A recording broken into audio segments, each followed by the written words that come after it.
C'est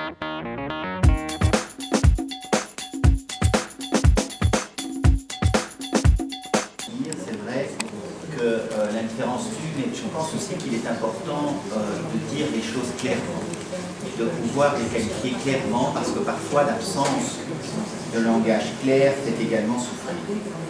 Et je voudrais reprendre 2 ou 3 éléments. D'abord sur la MONUSCO, je pense, et vous serez d'accord avec moi, c'est un état de faillite, d'échec total. Je pense qu'il faut vraiment le dire, et je le redis également à l'égard de mes collègues, cela fait 10 ans qu'on renforce d'année en année le mandat de la MONUSCO. Ce mandat est d'une force absolument extraordinaire, d'un détail absolument extraordinaire. Il est bien sûr sous chapitre 7. Nous n'avons jamais rêvé d'avoir un mandat aussi clair, et nous n'avons jamais eu un mandat aussi clair en Libye lorsque nous sommes intervenus, pourtant là de manière extrêmement claire et militairement. Donc nous avons là un mandat très fort. Nous avons là un contingent qui est le plus important que les Nations Unies aient jamais déployé, 19 millions.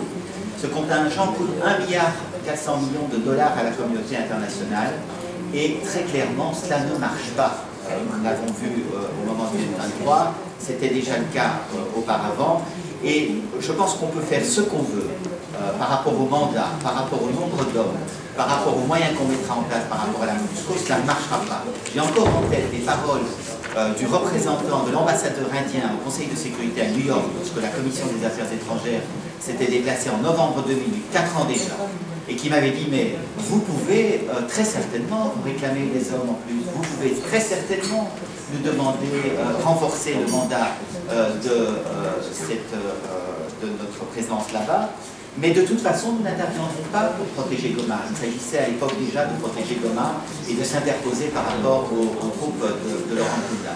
Donc je pense qu'il faut vraiment faire ce constat, parce que j'entends encore qu'il faudrait renforcer, qu'il faudrait ça. Non, je pense qu'il faut définitivement mettre fin à cette, je trouve, cette, je ne sais pas comment l'appeler, cette hypocrisie, cette mascarade qui a un double effet. D'abord, qu'elle ne protège pas, mais qu'elle donne aussi l'illusion de protéger.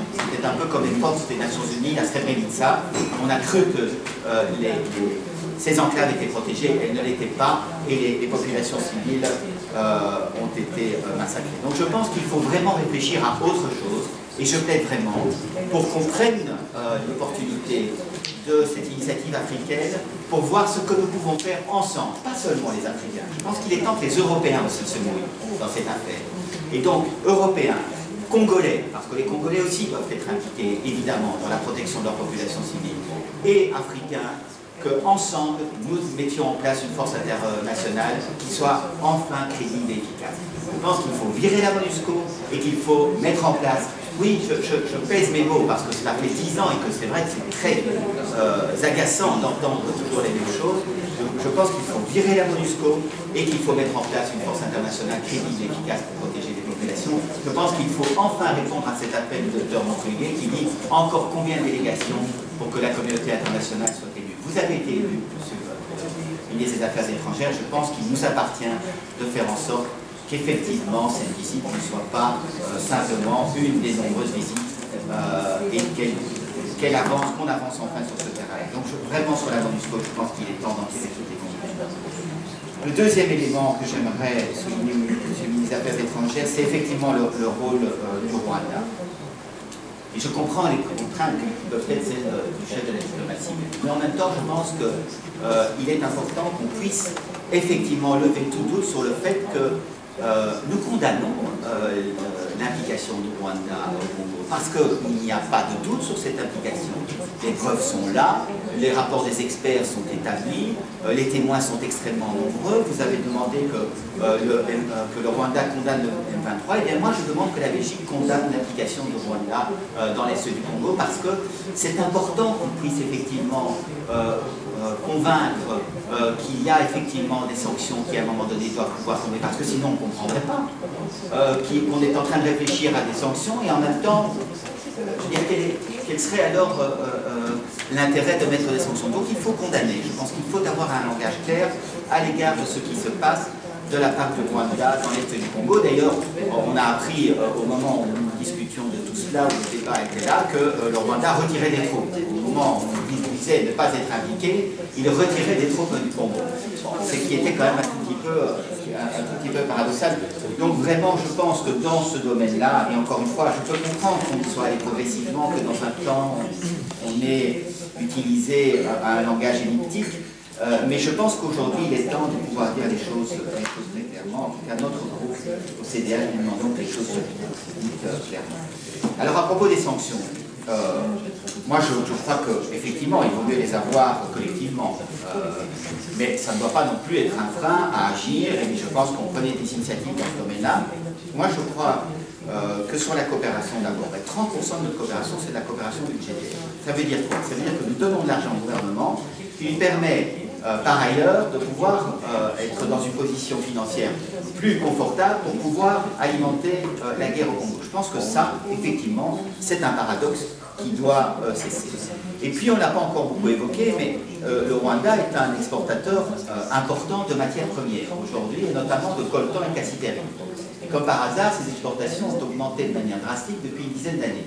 En fait, personne n'est dupe. Une partie des exportations du Rwanda sont des ressources de la République démocratique du Congo. Donc moi, je plaide pour qu'il y ait à tout le moins un système effectivement de traçabilité enfin qui soit mis en place pour les matières premières. Je sais que vous y travaillez, mais aussi, pourquoi pas, qu'on évoque cette question et que la Belgique évoque cette question au niveau du Conseil de sécurité pour pouvoir effectivement faire en sorte qu'il y ait là un contrôle et pourquoi pas un embargo sur certaines de ces exportations dont on sait très bien qu'il s'agit de matières premières qui viennent du Congo. Voilà les deux points sur lesquels je voulais insister vraiment, mais je rejoins évidemment les préoccupations des collègues sur la situation interne en République démocratique du Congo. Moi j'ai peu d'éléments malheureusement qui me permettent de voir qu'il y a de vraies protections, de vraies avancées, qu'il s'agisse sur le plan du climat des affaires, même si je peux me féliciter effectivement de la ratification de ce traité OHADA et de la bancarisation, on n'a pas parlé, mais des pays des fonctionnaires, je crois que c'est bien. Et vous aviez parlé lors de notre dernière rencontre du traité de protection des investissements, je ne sais pas si cela a avancé, et vous aviez dit à l'époque, pour l'instant, le sentiment n'est pas encore de pouvoir travailler dans des conditions correctes. J'aurais aimé vous entendre éventuellement sur vos impressions maintenant. Sur les droits de l'homme, je rejoins les questions qui ont été posées sur le procès Chebeya, et je note qu'il y avait eu en mars l'accord du Congo pour qu'une enquête conjointe des Nations Unies et des autorités congolaises soit menée suite au rapport des Nations Unies sur des graves violations des droits de l'homme. Je n'ai plus entendu parler de cette enquête, donc j'aurais aimé savoir si le gouvernement congolais avait, dans ce domaine, avancé, respecté sa parole. Sur les Virunga, beaucoup sont déjà intervenus. Je voudrais juste signaler que vous l'avez noté, et je vous avais interrogé là-dessus, je vous avais encouragé à interroger le gouvernement de Grande-Bretagne. Le gouvernement de Grande-Bretagne a tenu des propos rassurants, mais il se fiche un tout petit peu de nous parce que son ambassadeur à Kinshasa a lui déclaré que Soko participait au développement du Congo. Donc je trouve ça pour le moins étrange, et donc j'attire votre attention en tout cas sur ces déclarations de son ambassadeur à Kinshasa, et je ne doute pas que vous pourrez, le cas échéant, parler auprès de votre collègue de Grande-Bretagne. Le président Kabila s'était engagé à respecter les règles de l'UNESCO. On sait qu'entre-temps, il n'en a rien été, donc l'UNESCO n'inquiète plus que jamais par rapport à la situation là-bas. Et donc, je vous remercie par avance, effectivement, de toute votre vigilance dans ce domaine-là. Par rapport à la réforme de l'armée, je vous rejoins totalement sur le fait qu'il ne faut pas intégrer tous les bataillons et toutes les forces indisciplinées au Congo. Je pense qu'il faut d'urgence au Congo démilitariser. Il faut renvoyer à la vie civile des gens qui n'ont rien à voir avec une armée, qui n'ont jamais protégé leur population, qui n'ont jamais protégé leurs frontières et qui se sont surtout servis sur le dos des populations congolaises. Et donc je pense que nos programmes doivent avant tout être consacrés à la démilitarisation et à la réintégration dans la vie civile de tous ces groupes militaires. Et je pense que la formation d'un 3e bataillon, je n'y suis pas opposé évidemment, mais quand on voit que les 2 premiers bataillons n'ont rien pu faire, qui avaient été formés par la Belgique parce qu'il n'y avait pas de suivi logistique, parce qu'ils n'avaient pas d'intendance, parce que finalement ils se sont trouvés sans moyens pour pouvoir se battre, ils ont eu certainement un comportement exemplaire, mais ils n'ont pas et donc je m'en réjouis, mais ils n'ont pas pu arrêter le mouvement du M23, c'est déjà ça, et je pense qu'on attend un peu plus probablement d'une armée que nous formons avec la défense. Sur le sommet de la francophonie, je suis d'accord avec vous, je pense que puisqu'on y va, autant être représenté au meilleur niveau. Je pense, cela dit, que ce sera interprété évidemment comme un soutien clair au gouvernement actuel. Et donc il est très important évidemment qu'on voit quels sont les résultats qu'on attend de ce sommet et que ce ne soit pas simplement le fait de conforter Kabila dans le régime actuel. Et pour ce qui est du processus électoral, je vous pose également les questions pour vous demander ce qu'il en est en termes d'une réforme pour que des garanties soient apportées pour que la voix du peuple congolais soit effectivement mieux respectée à la vie. Je vous remercie. On allait vous plaider sur la scène internationale pour modifier, voire pour améliorer son efficacité. 2. L'inefficacité de la normalisation des relations avec le Rwanda, quid de la CIRGL et comment améliorer le fonctionnement de cette commission. 3. En ce qui concerne la recrudescence de la contrebande minière, il y a un lien évident entre le M23 et cette contrebande minière. Et donc comment, dans les différentes instances, on peut effectivement, et M. Delmagne a parlé de la traçabilité, améliorer et accélérer les processus de traçabilité. On a parlé des élections contestées, on a entendu que le gouvernement de la RDC a reporté la question en assemblée de la modification de la CNI. Quel est le message que l'on porte, nous, au niveau belge, sur ce timing? 4. L'inefficacité de l'armée. On entend que le ministre de Crème est prêt à partir dans un 3e bataillon. Quelle est la position du gouvernement sur cette 3e brigade? Sur l'impunité, la question du procès Chebeya, vous l'avez abordé. On entend également que cette question du procès Chebeya sera reportée après le 14 octobre, non pas par rapport aux élections communales belges, mais par rapport à la francophonie. Quelle est la position du gouvernement belge en la matière? Et 5, sur la mauvaise gouvernance, quel est le message que la diplomatie belge peut donner au niveau de cette mauvaise gouvernance? Je conclurai que la représentation, et donc je m'inscrirai peut-être en faux par rapport à ce qui vient d'être dit sur la francophonie, que la représentation massive de la Belgique à la francophonie serait plutôt un mauvais signal par rapport à tous ces constats qui sont des constats relativement, et je dirais en pesant mes mots, des constats négatifs. Si vous apportez des évaluations contraires, elles seront bien entendu les bienvenues, mais je pense qu'il y a là effectivement un signal symbolique à apporter au niveau de la RDC bien sûr, au niveau du Rwanda et au niveau de la scène internationale. Pour lui permettre de voir beaucoup et on l'espère d'être entendu le plus possible, mais je pense que nous devons quand même être modestes parce que si la Belgique est encore écoutée pour son expertise par la communauté internationale, par l'Union européenne, je crois qu'on sait tous aussi que notre influence sur la RDC, mais aussi et surtout sur le Rwanda, face à des pays comme l'Allemagne, comme le Royaume-Uni, comme les USA, voire même par la Chine, si à un moment donné elle voulait influencer, notre influence est quand même moindre. Et au regard de ça, je pense qu'on a adopté le bon ton, c'est-à-dire sur le terrain, et qu'on peut jouer vraiment un rôle au niveau de la communauté internationale et de l'Union européenne, un rôle qui est là beaucoup plus important et qui devra porter un message extrêmement ferme et tenace. Parce qu'on sait aussi qu'au niveau de la communauté internationale et de l'Union européenne, le Congo et la région des Grands Lacs n'est pas toujours malheureusement la priorité dans les agendas et il y a malheureusement urgence sur le terrain. J'ai été aussi très touchée par la colère du docteur Denis Mukwege parce que lui il voit vraiment la conséquence sur le terrain de tout ce qu'il se passe et surtout de la passivité de la communauté internationale. Alors juste quelques aspects pardon. Sur l'impunité.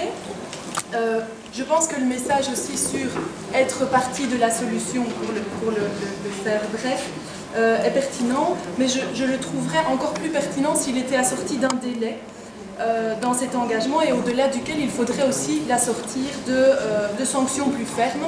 Mais je voudrais vous entendre aussi sur le fait que je pense qu'au sein du gouvernement et l'entourage de Kagame, il me semble que tout le monde n'est pas derrière le président et qu'il y ait déjà quelques tentations, en tout cas, j'ai cru comprendre de certains, d'envisager ou de préparer la succession. Donc j'aimerais vous entendre là-dessus. Sur l'aspect MONUSCO, pour aller directement sur la prolongation du mandat le 27 juin 2012, est-ce que la prolongation du mandat a été modifiée en fonction de ce qu'il se passait sur le terrain? Et sinon, pourquoi? Je vous vois faire non de la tête. Sinon, pourquoi? Je pense notamment à ce qui s'était passé en 2005 en Ituri, où le mandat de la MONUSCO avait été modifié, jusqu'à ce qu'il puisse aussi intervenir par la force pour réimposer la paix. Et il y avait aussi une répartition des ressources de la MONUSCO qui modifiait temporairement les ressources par rapport à l'affectation sur le territoire.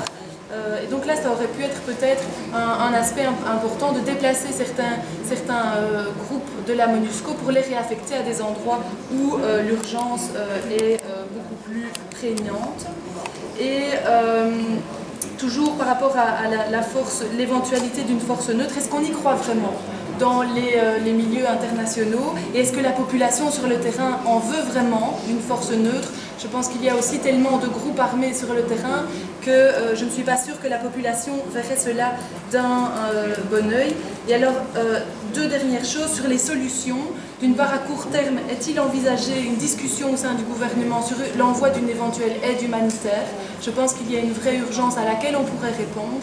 Et alors, sur le plus long terme, je pense qu'il faut travailler dès aujourd'hui à la mise en place de la décentralisation au Congo. Ce pays est devenu ingérable par un seul gouvernement. Est-ce qu'il y a des discussions au sein du gouvernement à Kinshasa? Est-ce qu'on sait que c'est une décision difficile, mais est-ce que la Belgique aussi œuvre à cela? Je vous remercie.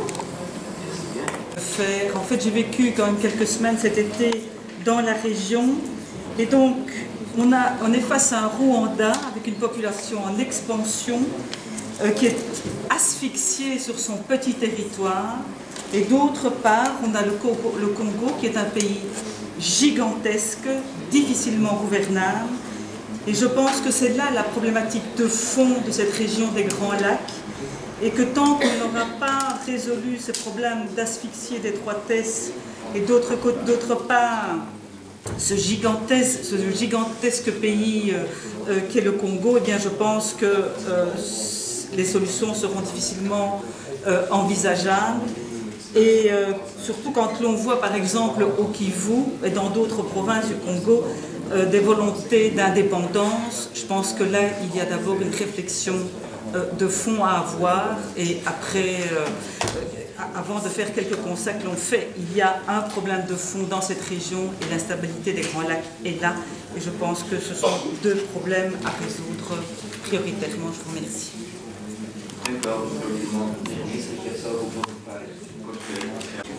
Je vais d'abord remercier les intervenants à la fois parfois pour le soutien ou le commentaire positif, mais certainement aussi pour les questions, pour les remarques parfois fondamentales sur certains aspects de ce dossier. Je voudrais d'abord dire que je conclurai peut-être par là en parlant du sommet, qui n'est pas un sommet congolais, mais le sommet de la francophonie. C'est quand même deux choses différentes. C'est une rencontre internationale qui a lieu, qui aura lieu au Congo. Ce n'est pas une rencontre qui est organisée pour débattre exclusivement du problème congolais. Je veux dire que je comprends très bien un peu des frustrations et des demandes de délai, notamment. Je veux dire que je serais souhaité aussi ces dernières années qu'on fixe des délais en Afghanistan. J'aimerais que l'on puisse fixer un délai en Syrie. Je participe à beaucoup de réunions sur ce sujet. Je sais que mes collègues britanniques voudraient qu'en Somalie, un délai puisse être imposé. Et à peu près à chacune de nos réunions avec mon collègue français, nous mettons sur la table la situation du Sahel. J'étais en Algérie pendant l'été également en parler. On aimerait aussi que la situation au Mali puisse prendre fin dans un délai. Alors, de grâce, essayons d'être un tant soit peu réalistes et pragmatiques. Je remercie tous ceux qui l'ont d'ailleurs dit. Sur ce que nous pouvons faire, il y a une très grande capacité, je crois, de la Belgique à être active dans la région, à peser sur ce qui peut se produire dans la région.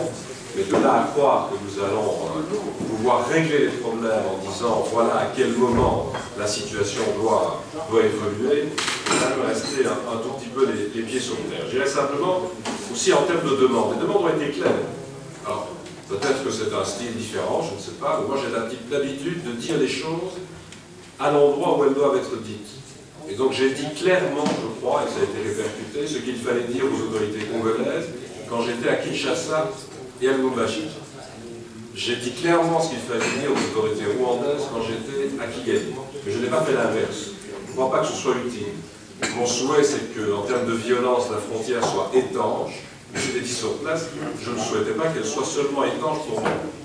Je souhaite encore pouvoir aller des deux côtés et dire clairement quel est le message. Et le message sur la condamnation, y compris par le passé, de la manière dont la compilation des élections s'est faite au Congo, il a été très clair, je l'ai répété au mois de mars, et les réformes, je vais y revenir, je l'ai répété encore lors de cette visite. Le message sur la nécessité d'un état de droit et d'une réforme de l'armée, je vais y revenir, il est très clair.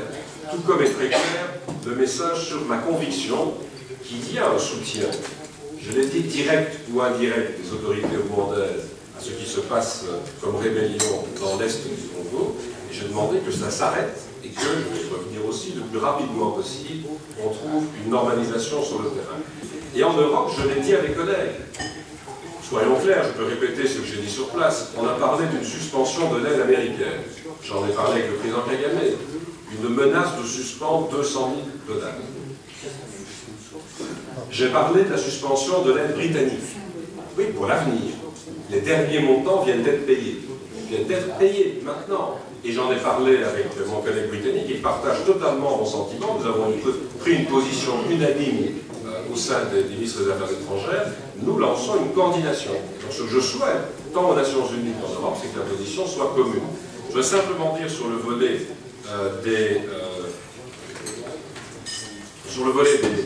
de l'évolution en matière de sanctions, je suis tout à fait partisan pour franchir des étapes si rien ne change sur le terrain. Il faut savoir la situation suivante. La situation suivante. Parce que si après une décision concernant de l'aide au développement, la situation s'aggrave en termes de violence sur le terrain, après l'étape diplomatique, après l'étape d'éventuelles sanctions, c'est l'étape militaire. Il n'y a pas beaucoup d'autres étapes possibles. Et je constate que nous sommes bloqués pour l'instant en Syrie dans ce débat. Je ne suis pas sûr, et là je voudrais y venir tout de suite, que dans la gradation de ce que nous devons faire, il y ait pour l'instant une volonté très claire de jouer un rôle plus actif sur le plan militaire, sur le terrain. Alors, dans ce que nous pouvons faire, premier élément, soyons très clairs, sur le plan humanitaire, je pense que l'on peut encore renforcer notre démarche, et c'est nécessaire. Je dis, nous le faisons à l'hôpital de Paris, on le fera à d'autres endroits, et je vous invite d'ailleurs, tout de suite que nous le faisons en parfaite collaboration, tant avec la défense qu'avec la coopération. Je vous invite à faire le point à un moment donné avec mon collègue en charge de la coopération, sur ce que l'on fait ou non, jusqu'où on peut aller. Je crois que les responsabilités là, sur le plan technique, sont très claires, et sur le fond, nous partageons la même analyse. On peut probablement tenter d'aller un peu plus loin, et je l'ai annoncé sur place, en matière humanitaire. En matière militaire, ce qui est annoncé, c'est une formation d'un 3e bataillon, c'est ce qui était prévu. Donc c'est simplement, éventuellement, l'accélération de ce qui était prévu en 2013, de voir comment anticiper un certain nombre de démarches en la matière. Mais, je le répète, première chose sur le plan de l'étape au-delà de l'humanitaire, au-delà des prises de position diplomatiques, en matière de sanctions, je souhaiterais, et nous allons en parler à l'ONU, que l'ONU soit très claire. J'entends bien, M. Dalbin, que vous dites qu'il y a des preuves évidentes, il y a des éléments très, très évidents, mais si c'est si évident que cela, je suppose que les conclusions vont tomber là où elles doivent tomber. Ce rapport est un rapport des Nations Unies. Les Nations Unies ont entendu les autorités rwandaises, ont entendu les autorités congolaises. Je présume que dans d'abord des pays de la région, l'Afrique du Sud, l'Angola se sont montrés plus ou moins réceptifs à cette idée. C'est clair que faire venir des troupes rwandaises, par exemple, n'est peut-être pas la bonne solution, et M. Kagame, le président Kagame, est bien conscient. Mais il faut trouver cette logique d'action. Moi, j'ai simplement demandé sur place qu'elle s'appuie sur la MONUSCO en termes de logistique. Et nous sommes prêts, comme Belges, à continuer à donner un soutien logistique aussi en la matière. Mais quand on dit la force internationale de faire aussi large, sais que c'est une tradition et au Parlement européen et parfois au Parlement belge que nous devrions. J'aimerais savoir s'il y a une résolution du Parlement demandant que la Belgique aille plus loin que le soutien logistique. Ils disent qu'un jour, nous allons réenvoyer des trucs dans la région. Il faut quand même à un moment donné savoir ce que l'on veut quand on annonce un message très clair sur le fait qu'il faudrait être beaucoup plus actif. Alors, c'est vrai que j'ai un peu le sentiment parfois, mais je pense que beaucoup de prédécesseurs l'ont eu, d'être un peu dans le rôle de Sisyphe. On tente chaque fois de faire progresser le rôle diplomatique, on tente de faire progresser des pressions les plus fortes possibles. La situation s'était améliorée. Depuis 2019, il y a eu une accalmie dans la région, il y a même une reprise de dialogue. Depuis le printemps dernier, malheureusement, dans le Midden-Eurek, was toch een verbetering door de 2-3 jaar. Ik heb ook daar gehoord van de verschillende mensen op het veld. Maar sinds april is nu nog dezelfde toestanden. En dus ik moet u zeggen, eerst, we zullen verder gaan met dezelfde druk op de tweede kant. Er zijn veel dingen te doen in de twee landen. Ten tweede, ik heb dat gezegd op de Europese Vlak, ik heb ook vandaag op telefoon aan een van deze collega gezegd, zonder een echte commissie op het veld, we nu een coördinatie op Europese vlak, mogelijk misschien om naar sancties te gaan, om naar een hogere druk met echte beslissingen, zoals bijvoorbeeld de begrotingshulp of in de Verenigde Naties en de sanctiecomité van geraden. We zijn geen lid, dus ik ook altijd met lees in de pers. De Verenigde Staten, Groot-Brittannië en anderen zijn voor sancties, we zijn leden. En tot nu toe heb ik dat niet gezien of gehoord. Dus, maar ik denk dat zij op dezelfde lijn dan ons. Dezelfde lijn, dat wil zeggen, een zeer hoog druk, maar het is toch beter om met zo'n druk een resultaat te boeken op het veld, dan alleen een vergadering te hebben rond de precieze maatregelen voor wat sancties betreft. Je crois simplement, et je l'ai dit à plusieurs reprises, c'est une question maintenant de jours, voire de semaines en fonction des assemblées générales qui vont se tenir aux Nations Unies, mais l'évolution, elle doit d'abord et avant tout avoir lieu sur le terrain. Alors, avant de terminer avec le sommet de la francophonie, je voudrais encore revenir sur certains points, parce qu'ils ont été évoqués. Sur le climat des affaires, M. Dablin, d'accord avec vous, il y a eu un progrès, je l'ai dit, c'est la ratification au dépôt des instruments de ratification de l'OADA. Pour le reste, le sentiment est encore très diffus, c'est moins qu'on puisse dire au Congo, et nous continuons à faire pression pour que d'autres évolutions interviennent. Je dois dire, d'ailleurs le rappeler, puisque vous contactez avec le Premier ministre congolais, on a au moins le sentiment qu'il y a une volonté de faire progresser un certain nombre d'éléments de dossier sur une stabilisation de la situation. J'ai parlé de la loi agricole notamment, il y a un débat sur cette loi agricole. Mais jusqu'à présent, j'ai acté une évolution concernant l'OADA. Concernant les élections, le message a été très clair sur la nécessité de réformer en profondeur la CENI. Donc c'est une réforme non seulement de participation de l'opposition, mais de la participation aussi de la société civile. Les textes sont là. Maintenant, bien entendu, c'est de les faire approuver. Moi, je ne croirais rien tant qu'il n'y aura pas clairement une décision d'avancer dans la réforme de la CENI. On avait d'ailleurs parlé aussi de réforme des autorités judiciaires dans ce cadre de processus électoral. Pour ce qui concerne le rapport d'enquête conjointe qui pourrait être mené par les Nations Unies et la RDC, je vais en parler aux Nations Unies parce qu'il faut évidemment que les deux partenaires lancent la démarche. Je pense qu'il y a d'autres urgences pour le moment, mais je souhaite effectivement qu'on puisse avancer de cette façon. Pour ce qui concerne l'arrestation gevraagd, tot nu toe volgende normale toestanden van verschillende mensen, maar ook specifiek gevallen genoemd. En tot nu toe hebben we geen klaar en duidelijk antwoord van de reden van een mogelijke arrestatie. Dat is dan zeker van de arrestatie, maar we vragen ook klaar en duidelijk informatie daarover. Je crois que c'est Mme Boulet qui parlait de la décentralisation. Il y a des projets en la matière, c'est vrai, notamment de créer un plus grand nombre de provinces. Mais même si nous sommes spécialistes en Belgique et en Europe des réformes institutionnelles, je ne suis pas totalement sûr que ce soit la toute première priorité de réorganiser les provinces. Mais tant mieux si on y arrive. Mon souhait, c'est surtout que l'on arrive à des élections locales et provinciales dans les meilleures conditions possibles. Parce que c'est là que l'on doit avoir une capacité d'organiser une classe politique et un monde politique nouveau qui prendrait le relais au départ de ces autorités locales progressivement et provinciales. Alors, au-delà de tout cela, va se poser le problème, c'est vrai, s'est posé le problème du sommet de la francophonie. Je vais dire 2 ou 3 choses sur le sommet de la francophonie. D'abord, mais ça c'est plus à titre personnel que francophone belge, j'avoue que je trouverais assez intéressant que, alors que nous avons pour la première fois depuis très longtemps dans notre pays de hautes autorités francophones, qu'elles participent à un sommet francophone. Soit cette année ou plus tard, mais quand nous avions d'autres autorités néerlandophones, elles le faisaient chaque fois, ça paraîtrait quand même pas inutile. Mais voilà, moi j'ai en tout cas annoncé que nous y participerions et que de toute manière je serai présent à ce sommet francophone. J'ai pu comprendre que pour la Fédération wallonie-bruxelles, il y avait aussi une intention d'aller dans cette voie. 2, ce que j'ai dit tout à l'heure, c'est un sommet de la francophonie. Ce n'est pas un meeting de soutien au président Kabila. La ministre française déléguée à la francophonie a demandé à moi à New York, je la verrai. Si j'ai bien compris, le président de la République François Hollande souhaite se rendre à Kinshasa. Je suppose que nous aurons l'occasion de tenir le même langage clair que celui que j'ai eu l'occasion de tenir ces derniers temps à propos de l'évolution au Congo. Maintenant, je voudrais juste vous dire en conclusion que on peut avoir, zoals de vraag is zo, waarom zo'n poging om iets te doen?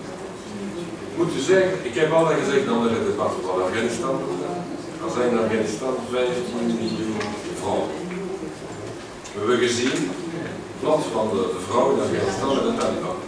We kunnen zeggen, is het mogelijk om iets te doen, maar daarna vraag ik om niks meer te zeggen voor de vrouw in Afghanistan. Als we mogelijk om iets te doen, moeten we ook stoppen met veel commentaar in verband met het lot van verschillende mensen. Dezelfde redenering in Syrië. Wat mij betreft, ik moet zeggen, ik heb veel verslag gelezen. Ik heb veel mensen gezien, dat ik heb in Brussel. Maar u moet naar Panzi bijvoorbeeld gaan. En u moet een onderhoud hebben met 2, 3, 4, niet meer vrouwen. Na zo'n dramatische toestand, na zoveel seksueel geweld. Na zo'n contact, denk ik, wij moeten zeggen, het is toch mogelijk, of dat moet mogelijk zijn, om iets te doen. Et pour la Belgique, pourquoi est-ce possible de faire quelque chose dans la région? Ne nous trompons pas. Il y a bien entendu une expertise, un rôle historique, c'est clair. Il y a surtout aussi aujourd'hui le fait que le Congo est notre premier partenaire de coopération. Nous y investissons des montants importants. Le Rwanda est un partenaire très important en coopération. Et puis je crois que sur la scène internationale, ces éléments et cette expertise font que c'est à nous que l'on demande de s'en occuper. Parce que je voudrais aussi être très clair. Depuis des mois que je suis ce dossier, je tente de m'y investir. Quand j'ai décidé d'aller au mois de mars au Congo, et le premier à y aller, et dans beaucoup de pays à travers le monde, la réaction était plutôt pourquoi cette visite alors que les élections se sont si mal déroulées? Ici, j'ai fait une tournée au Congo, au Rwanda, il a fallu mettre moi-même, et c'est normal, sur la table du Conseil de mes collègues européens, le dossier de l'Afrique centrale. Nous l'avons chaque fois remis nous-mêmes. Je viens de faire le débriefing, j'ai demandé moi-même une coordination européenne sur l'Afrique centrale, et si un jour des décisions sont prises en matière d'aide au développement ou d'autres types d'aide au Rwanda, ce sera à l'initiative de la Belgique dans le cadre de cette coordination.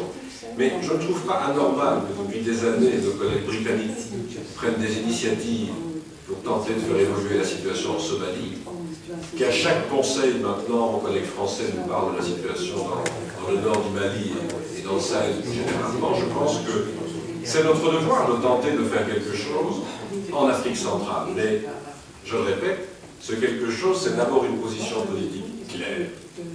C'est si on en constate l'utilité, franchir le cap d'aller vers des sanctions, comme nous l'avons fait dans beaucoup de situations à travers le monde. Mais au-delà, on sera toujours confronté à la volonté réelle ou non d'agir sur le terrain, y compris sur le plan militaire. Ma conviction, en Afrique centrale, comme en Syrie, j'en parlerai pour la semaine prochaine avec des parlementaires également, si on veut faire quelque chose sur le terrain, c'est toujours et avant tout avec la coopération des pays de la région. Sans une action directe des pays de la région, nous n'en sortirons jamais. Alors, ça peut être un rêve. Moi, je répète simplement que nous n'avons pas de leçons à donner venant d'Europe, mais on peut faire part d'une expérience. En Belgique, nous avons été pendant des siècles un champ de bataille. Champ de bataille sur lequel tous nos voisins venaient s'entretuer. Et pourtant, l'intégration européenne, un jour, a permis d'arrêter ces massacres. Je ne sais pas si un jour ça se produira en Afrique centrale, mais je répète, leur donner un délai, c'est peut-être oublier un peu vite les siècles qu'il nous a fallu pour mettre fin à des conflits sanglants, probablement les plus sanglants de la planète, sur notre propre territoire européen. Alors voilà, ça peut paraître dérisoire, peut-être que plusieurs collègues qui me succéderont auront encore à s'occuper du dossier dans l'immédiat, mais je crois que ça vaut la peine. Moi, je vous remercie en tout cas de l'échange que nous avons pu avoir et du soutien sur un certain nombre de points, puis dans du langage clair sur d'autres, mais je ne veux pas qu'il y ait de malentendu. Si nous trouvons avec de grands partenaires internationaux qu'il faut clairement passer à une démarche qui n'est plus diplomatique, une démarche pas seulement de pression forte, mais de sanctions, ce sera fait par la Belgique aussi. Mais il faut arrêter de faire croire que nous avons une position isolée en la matière. Il n'y a à ce jour pas de décision prise par d'autres partenaires en l'espèce, sinon le Conseil de sécurité aurait déjà bougé. Ik wil, minister, ik denk nog even rondom dat er nog eventuele replieken zijn van collega's. Nee, het is wel gelopen. Als het van iets is, dan wil ik u in ieder geval bedanken voor uw komst.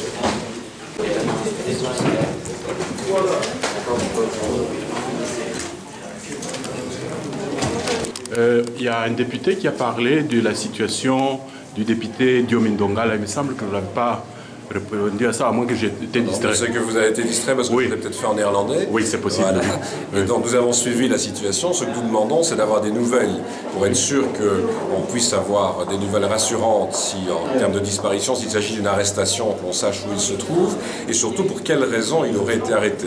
Pour l'instant, nous suivons le dossier sur place, mais nous n'avons pas encore d'éléments permettant de dire qu'il y a eu arrestation. Ce que l'on sait, c'est que l'on parle d'une disparition pour l'instant.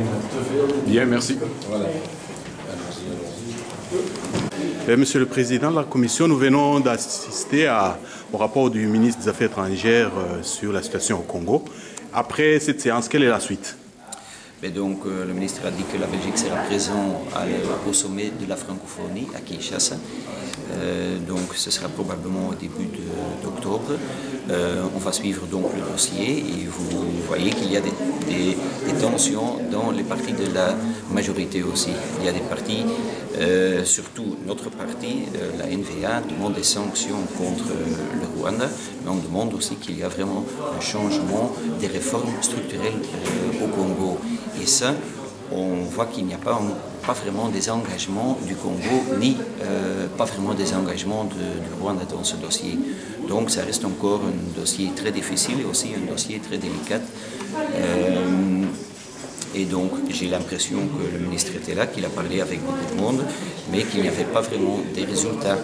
Et donc ce que nous voulons, c'est vraiment qu'il y a des réformes structurelles au Congo, mais qu'il y a aussi des sanctions contre le régime rwandais. Merci.